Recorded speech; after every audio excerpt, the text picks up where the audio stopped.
See, it should not happen that you carry out the analysis of your contract. You come to a conclusion that your contract contains a lease. And after all the analysis, you realize that although there is a lease, it is outside the scope of Ind AS 116. So we don't want such a situation. We should be clear with the scope of Ind AS 116. Ind AS 116 will apply to all kinds of leases except which are the leases which are outside the scope of Ind AS 116. Okay. The first one is leases to explore for or use minerals, oil, natural gas, and similar non-regenerative resources. These are within the scope of Ind AS 106. The interesting thing is that Ind AS 106 is not in our syllabus, so we will be never discussing this particular point. Leases of biological assets held by a lessee.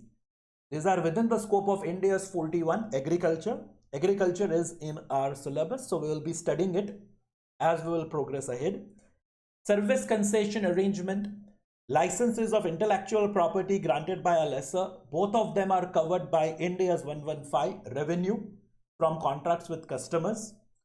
This Ind AS is very much a part of our syllabus. We shall be discussing it.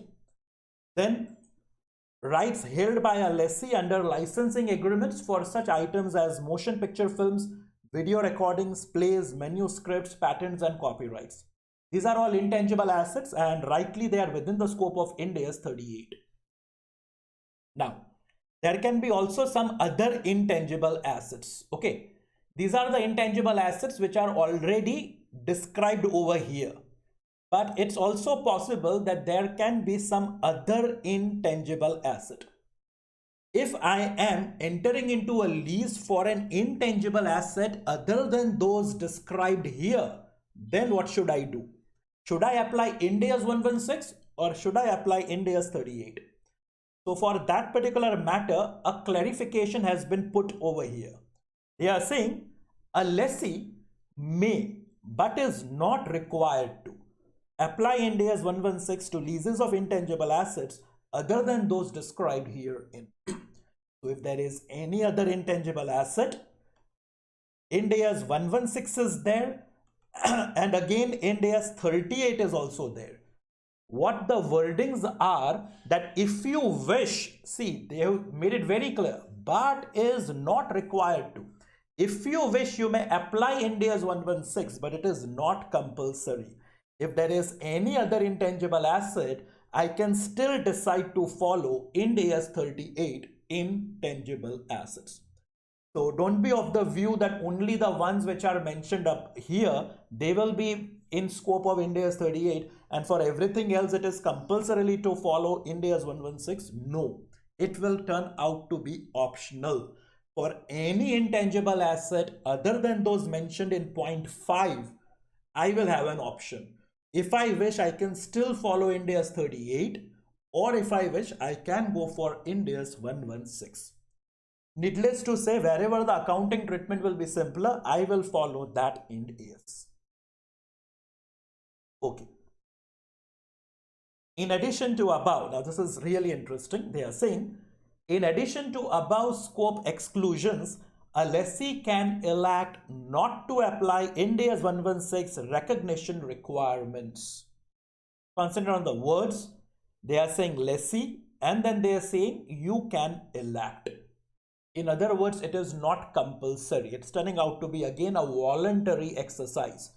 See, above 5 items are outside the scope of Ind AS 116. Over there, I will never apply Ind AS 116. Okay. Then they are saying in addition to above exclusions, a lessee can elect. Okay, I am a lessee. I will elect not to apply Ind AS 116, but understand recognition requirements. This is not a blanket exemption. We are not saying that Ind AS 116 will be not applicable at all. No, Ind AS 116 will be applicable. Only recognition requirements will not be applicable. In other words, Ind AS 116 is demanding certain disclosures. Those disclosures still have to be provided for. We are not saying it is outside the scope of Ind AS 116. It is within the scope of Ind AS 116 only. But the detailed accounting which is there in Ind AS 116, I may not apply that detailed accounting. Again, remember, this scope exclusion is available only to a lessee. If you are a lessor, you have to apply the recognition requirements of Ind AS 116. This exemption is available only to a lessee. Exemption is available only for recognition requirement, and exemption is available only if the lessee voluntarily decides to go for. Okay, fine. What are they? Since you have still not gone through the detailed accounting that is to be done by the lessee, you may feel that whether the lessee will elect it or not. As you will study the lessee accounting more and more in detail, you will realize that if recognition requirements of Ind AS 116 can be avoided, I will definitely try to avoid it. Instead of going for detailed accounting which is required by lessee, I will make my life simpler, okay? And my life as a lessee will become simpler if I elect not to apply the recognition requirements, okay? When is this possible? It's possible for two situations. One is if I come to a conclusion that it is a short-term lease. Let us say I am getting a particular asset for few hours. For few hours, I have entered into a lease agreement. Why should I do detailed accounting, which is required by Ind AS 116? I will rather classify it as a short-term lease. Okay. A short-term lease, of course, is not a lease only for hours. A short-term lease will be understood as a lease whose lease term is 12 months or less. Okay, it will get classified as a short-term lease. Another possibility is leases for which the underlying asset is of low value. So you have two possibilities. You may have a short-term lease or you may have a lease of a low value asset. Why to spend so much of time doing detailed accounting as required by Ind AS 116? I will do a simple accounting. What is that simple accounting? We will discuss that in a moment. I will follow the simple accounting norms and make, as I said earlier, make my life easy. Right? I like to make my life easy, or at least I'll make the life of my accountant easy. Right? What is a short-term lease? Remember, a short-term lease is a lease that at the commencement date has a lease term of 12 months or less and does not include an option to purchase the underlying asset. Okay, two things. Your lease term should be 12 months maximum or less than 12 months. And at the end of the lease term, you should not have an option to purchase the asset. So your lease is for 5 months, but after 5 months, you have an option to purchase the asset, then it will not qualify to be called a short-term lease. Another important thing, it should be short-term at the commencement date. I enter into a lease agreement for 15 months. Okay. After 2 months, we decide that now the lease term will be only of 8 months. So 2 months and 8 months, total it is now 10 months. Can I still consider this to be a short-term lease? That is not possible. The tenure of the lease should be 12 months or less at the commencement date itself. You are curtailing it at a later date will not allow it to be classified as a short-term lease. As the determination is made, I'm reading this para, they are saying, as the determination is made at the commencement date, a lease cannot be classified as short-term if the lease term is subsequently reduced to less than 12 months. That's what I was saying even earlier.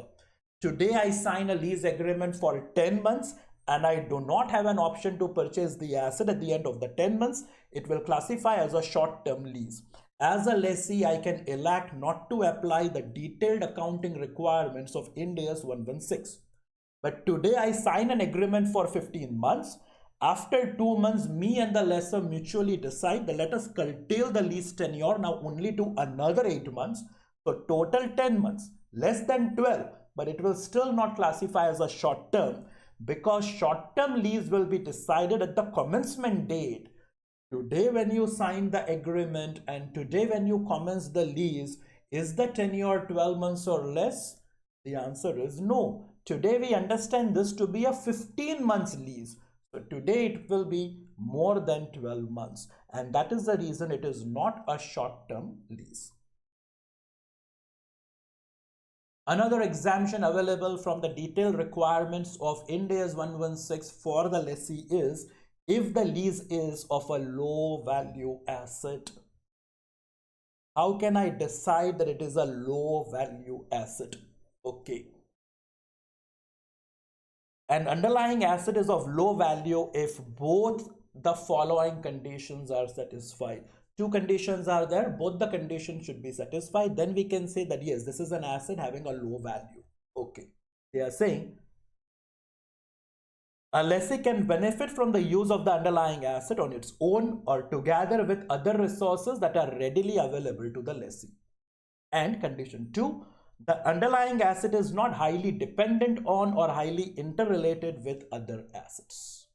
If both of these conditions are fulfilled, I will consider it to be a lease for a low value asset. And then they also say at the end that the election, I'm reading this, the election for leases for which the underlying asset is of low value can be made on a lease by lease basis. Think of it. Let us say I'm interested in a lease for a projector.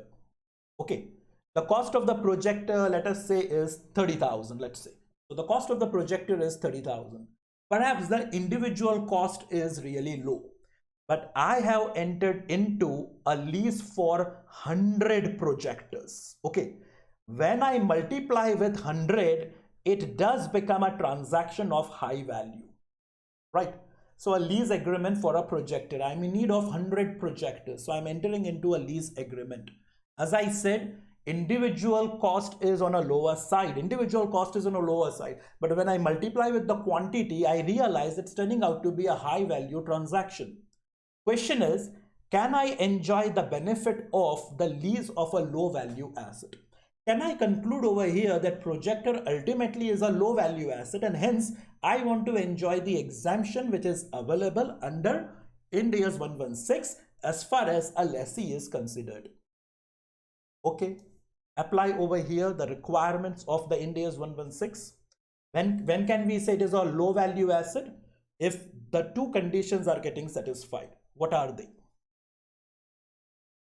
The lessee can benefit from the use of the underlying asset. In our case, the underlying asset is the projector.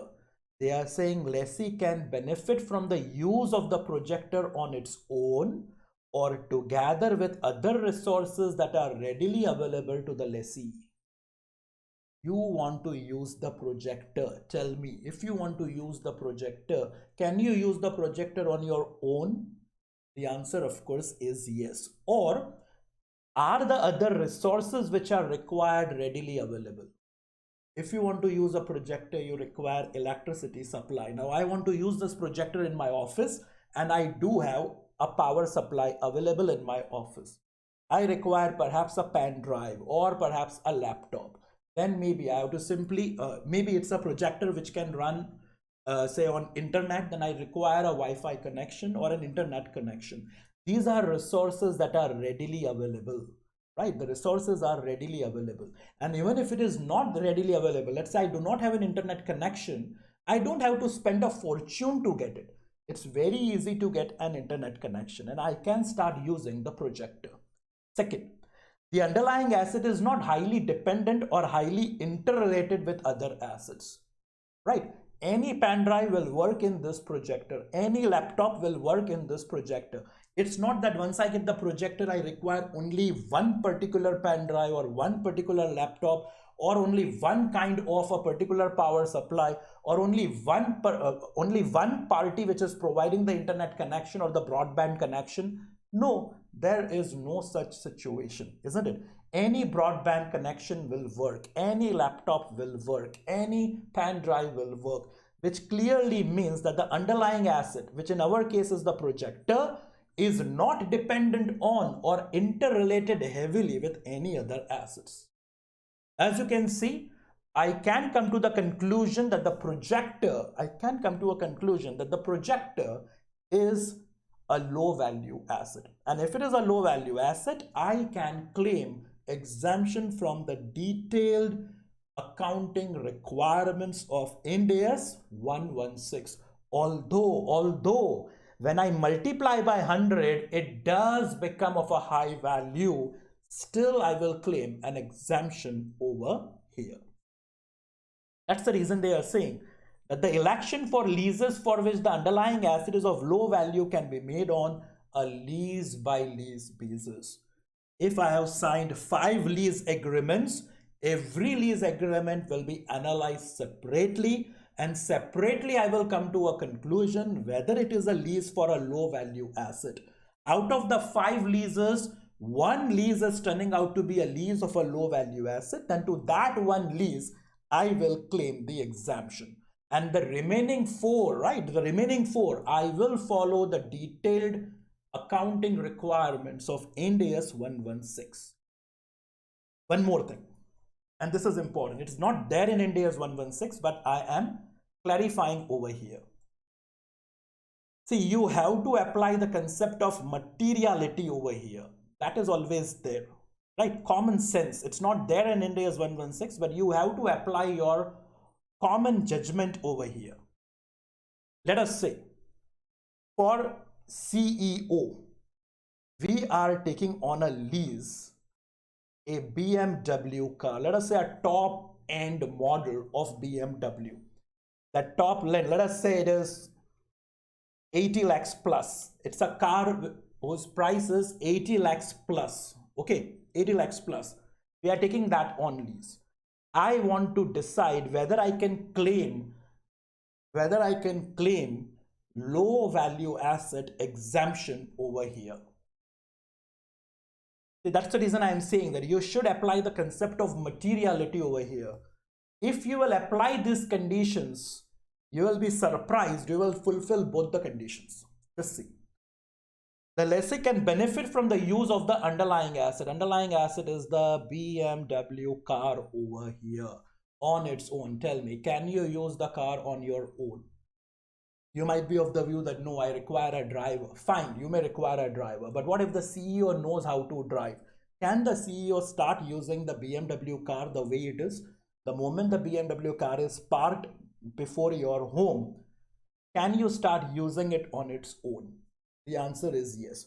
Or together with other resources that are readily available to the lessee. Right? The car has been parked. You require the car key, which is available to you. You will require roads, which are of course constructed. The infrastructure is already provided by the government. And they are saying the underlying asset is not highly dependent or highly interrelated with other assets. The BMW car is not interrelated or interdependent anywhere. In other words, I argue that this is a low value asset. So that's what I was saying. You have to apply the concept of materiality over here, right? Materiality has to be applied. It is only one asset. In the earlier case, you had a projector. The individual cost of projector was less.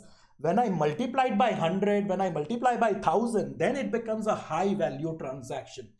Here it is only one car and its cost is 80 lakhs plus. How can you claim the low value asset exemption over here? It will not be available. Get my point? The concept of materiality still has to be applied, and applying that judgment, we will come to the conclusion that although condition 1 and 2 are getting fulfilled, agreed, but still we should not go for a low value exemption, because it is simply not possible to go for a low value exemption because the individual cost of that item itself is on a higher side. One more thing. I can take my arguments, to a very different level now. You are saying that the BMW car, okay, you are saying that the BMW car, I cannot enjoy the low value asset exemption over here. I cannot enjoy it. Fine. Okay. What I argue is that this BMW car, right? It has a chassis, it has a body, right? So and there are also tires. So I argue in this way that there are tires and then other parts. Other parts. Okay. I argue that these other parts are costly, but the tires are inexpensive, right? The tires are inexpensive. So you know what I want to do? I want to enjoy, understand? I want to enjoy a low value asset exemption on tires. I'm arguing that you are saying that the BMW car individually it has a very high cost, so individually it is not a low value asset. Fine, no problem. But what about the tires of that particular car? Can I enjoy a low value exemption over there? Fine. You will now realize how these conditions will become applicable. See, you will realize that now. They are saying the lessee can benefit from the use of the underlying asset. The underlying asset now are the tires. The lessee can benefit from the use of the tires on their own. Can you use the tires on their own? Yes, you can, but for that you will have to remove the tires from the BMW. And the moment you do that, the entire car will become useless actually. Okay. And in two, they are saying the underlying asset, which in our case is tires, is not highly dependent or highly interrelated. Come on, tires are absolutely interrelated with the entire car. So as you can see here, right, you will not be able to claim a low value asset exemption over here. You know, as we do further analysis, we realize that why all these things are given in the accounting standard. Okay, so finally we come to a conclusion that yes, this is a low value asset, or we come to a conclusion that yes, this is a short-term lease. So you will not apply the detailed requirements of Ind AS 116. Okay, then what kind of accounting will be done? If you say this is a short-term lease, I have entered into a lease for 7 months, then how will I do the accounting for the same? Or I have come to the conclusion that this is a lease of a low value asset, so I will not do the detailed accounting. Then what kind of accounting is prescribed? Okay, the simple accounting that has been prescribed in the Ind AS is that whatever lease rent that you are paying, you should recognize that as an expense on straight line basis unless and until some another systematic basis available. So they say, if a lessee elects to apply the above recognition exemption, the lessee shall recognize the lease payments associated with those leases as an expense on a straight line basis over the lease term. Over the lease term, or another systematic basis if that basis is more representative of the pattern of the lessee's benefit. Okay, so I have taken a plant and machinery on lease. I have taken this on a lease only for 10 months. So I say it is short term. So whatever lease rent you are paying, recognize that lease rent as your expense over the period of 10 months on straight line basis. So whatever lease rent that you are going to pay over the period of 10 months, divide that by 10. That is the expense that you have to recognize every month. Or this plant and machinery I will be using for producing the units. Okay, I will be manufacturing my finished product. So what are the number of units manufactured? This is what I can do, and this I will now do for the first month, second month, third month till 10 months. In the first month I will manufacture 500 units, then I'm expecting 700 units, then I'm expecting 1000 units, and so on. I have decided to use this ratio. Ultimately the benefit of getting this plant and machinery on lease is so that I can manufacture my final product. The number of units manufactured by me, I feel this is the benefit that I'm going to enjoy from the plant and machinery. So this will turn out to be another systematic base. Okay, so if straight line method you do not want to follow, no problem. Make a projection of your future economic benefits, and in that ratio you can then recognize the lease payments as your expense. This is what you will do if you are enjoying the exemption from detailed accounting for a short-term lease or a lease of a low value asset. And finally, before we wrap up this particular episode, there's one small concept that I want to discuss over here itself. What is inception of lease and what is commencement of lease? Okay. I'll just take you to the very initial discussion of our Ind AS 116. Right, we had earlier discussed the meaning of Ind AS 116. See, meaning of lease. They are saying at the inception. Here they use the word inception. They are saying at the inception of the contract, you should check whether the contract has a lease or not. Okay, here they use the word inception. This is the only place where they use the word inception. After that, they keep on using the word commencement. See, we were looking at the scope of the leases. Now, they are saying short-term lease. Short-term lease. See, a short-term lease is a lease that at the commencement date. Here they use the word commencement. Here again they are using the word commencement, right? So at some places they are using the word inception. To be very honest, only at the beginning they use the word inception. Later on we will keep on discussing this Ind AS 116 more and more. They keep on using the word commencement of the lease. So inception of lease is the time when you will decide whether the contract has a lease or not. But as far as the accounting is considered, the accounting will be always from the commencement date. Question is, what is the difference between the two? Okay. The inception date of the lease is the earlier of the date of the lease agreement and the date of commitment by the parties to the principal terms and conditions of the lease. When does the lessee and the lessor sit down, they carry out their negotiations and they understand what are the commitments made by the parties, what are the terms and conditions of the contract. That date we understand as the inception date. What is the commencement date? The commencement date of the lease is the date on which the lessor makes an underlying asset available for use by the lessee. From what date does those terms and conditions that we had agreed upon will be practically implemented? We consider that as the commencement date. Okay, so let us say, think in this way, let us say on 25th Feb.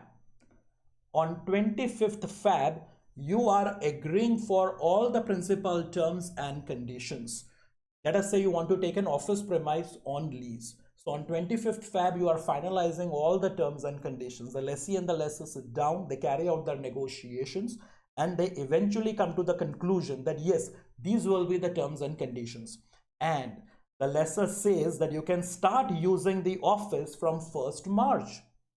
Okay, you can start using the office from 1st March. So 25th Feb will be understood as inception date, because this is the date on which the lessee and the lessor are understanding the terms and conditions of the agreement, while 1st March will be understood as the commencement date, right? I will understand this as the commencement date because this is the date on which the lessor will make the office available to the lessee. This is the date from which the lessee will start using that particular identified asset. Okay, so understand this. On 25th Feb, which is the inception date, we have to check the contract, right? We have to check the contract and come to the conclusion that whether lease is there or not. Because Ind AS 116 says that at the inception date, you should check the contract and come to the conclusion whether the contract contains a lease. So whether lease is there or not, that will be checked on 25th Feb. I come to the conclusion that there is a lease.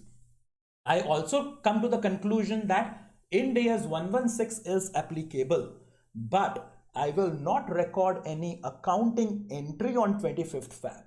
Accounting entry will be recorded on 1st March because the right of using the asset is acquired by the lessee not on 25th Feb. It will be acquired when the asset is provided by the lessor, right? That's the reason they are saying the underlying asset is made available for use by the lessee.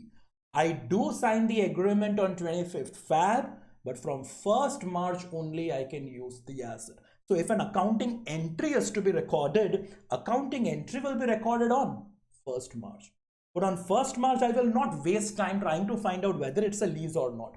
When I sign the agreement, when the contract is when the contract is committed to, at that time itself I will figure out whether the contract contains a lease or not. So that's the difference between the inception and the commencement of lease. Remember, now onwards we'll be concentrating only on the commencement of the lease, because accounting of the lease will commence only from the commencement date.